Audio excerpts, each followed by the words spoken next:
नमस्कार मैथिरानी चैनल को आपण मान को बहुत बहुत स्वागत। आज मु आपण मान सहित शेयर करने को जाऊँगी बिना प्याज रसुण घांट तरकारी।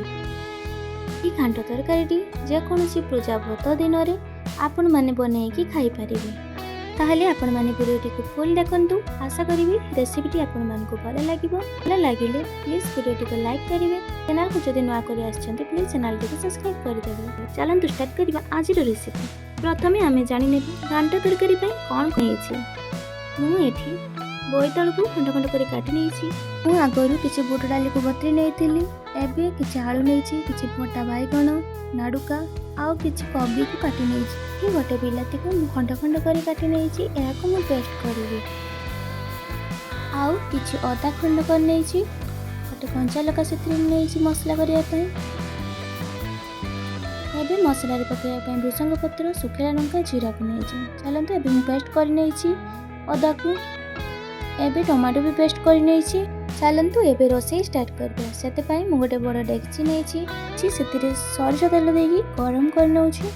तेल गरम हवा पर सेथिरे गोटे चामच जीरा सुखिला लंका तेजपत्र किसी भृषंग पत्र दे आगे फुटाई नबा।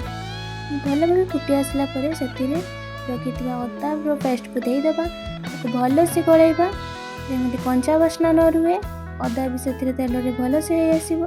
देखु एबे फुटी आसलानी आउ टिके भल से गलाई नेबा। अदा तेल रे जमी तापरे दबा से टमाटो पेस्ट दे भल से गलाई नेबा।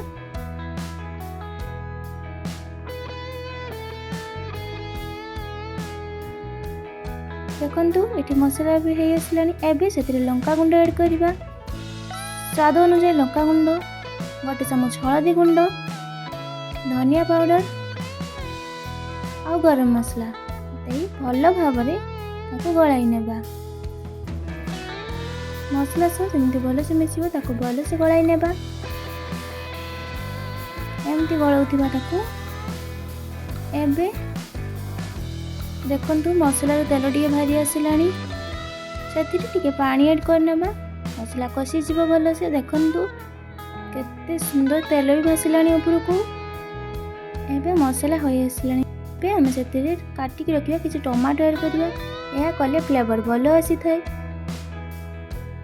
किसी पेस्ट आउ किसी मु कटा टमाटो देदेली। एबे ताकू टिके छाड़ीबा। तापर लुण दबा। लुण देले मसला सब टमाटो टी भल से मिसी लुण देले से जरी जाए टमाटो गुड़ी को गलई नेबा। एबे ताकू टिके फुटिया छाड़ीदबा। देखु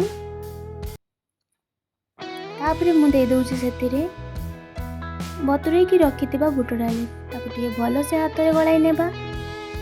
टे हल्का 2 मिनिट खंडे फुटिया छाड़ीदबा। तापर काटिक रखि आलू से ऐड कर दूची। एबे आलू आ बुट डाली को भल से गलाई नेबा। 3 मिनिट खंडे ताकू कवर करी रखिदेबा। आलू बुट डाली अधा सिझी आसवा परे एबे ताकू खोली नेबा। देखु 3 मिनिट हो एबे ताकू मु खोली नेछि। एबे मु सेथिरे काटिक रखिथिबा बोईतालू को सेथिरे मु दे दूछि। सबुतक बोईतालू से दे सारिबा परे ताकू भल से गलाई नेबा। एबे मु ताकू भल से गलाई नउछि। गलाई साला परे मीडियम फ्लेम रे आउ 3 मिनिट कवर करि नेबा।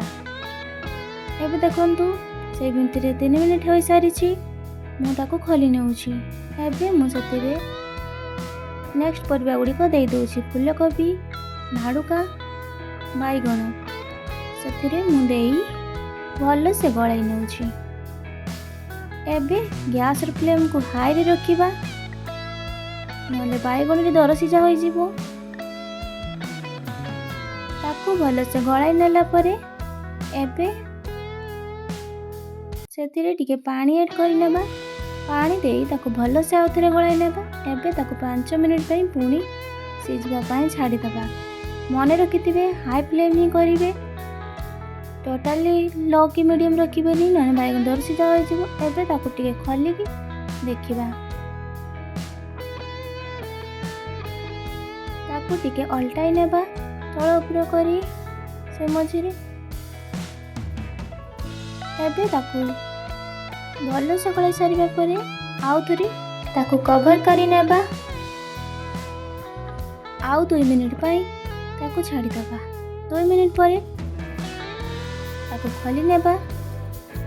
देखंतु परिबाटी अधा ऊपर को सिझी आसिलानी। एबे ताकू टिके भल से गलाई नेबा। आउ थोड़े तळ उपर करी गलाई नेबा। पुणी आउ थोड़े 2 मिनिट पाई ताकू कवर करी नेबा। मझे ताकू एमती चेक कर नौथुबा चापड़ लगे से भितरे 2 मिनिट हो सारी। चलतु एबे ताकू खोलिबा। देखंतु एबे मु सेतिरे किछि गरम मसला ऐड कर नउछि। जीरा गुंड देई ताकू भल से गलाई नेबा। देखंतु आम बिना प्याज रसुण घांटटी केते सुंदर देखा होछि। बास्ना भी बहुत सुंदर आसुछि। आम घांट अभी प्रस्तुत हो आसिलानी। चलतु आउ 2 मिनिट पर ताकू कवर करनेबा। एबे ताकू खोली नउछि। खोली सारिबा परे एबे ताकू आउ टिके उल्टाई नेबा। देखंतु नहले तळे लागि जिवो सेति पई मु आउ टिके हल्का पानी देई ताकू आउ थरे कोटिया पई छाडी देली। देखंतु घांटटी एमती ग्रेवी दरकार सेति पई मु टिके पानी ऐड कर देइतिली। देखंतु प्रस्तुत हो गला हमर बिना प्याज रसुण घांट तरकारी। आशा करी भिडियोटी आपण मानक भल लगी यही प्रोसेस रे बनातु बार बार खाइबा को इच्छा हो। जदि भिडियोटी भल लगी प्लीज लाइक करिवे। चैनल को नुआ करी आसिथिले प्लीज चैनल को सब्सक्राइब करिदेवे।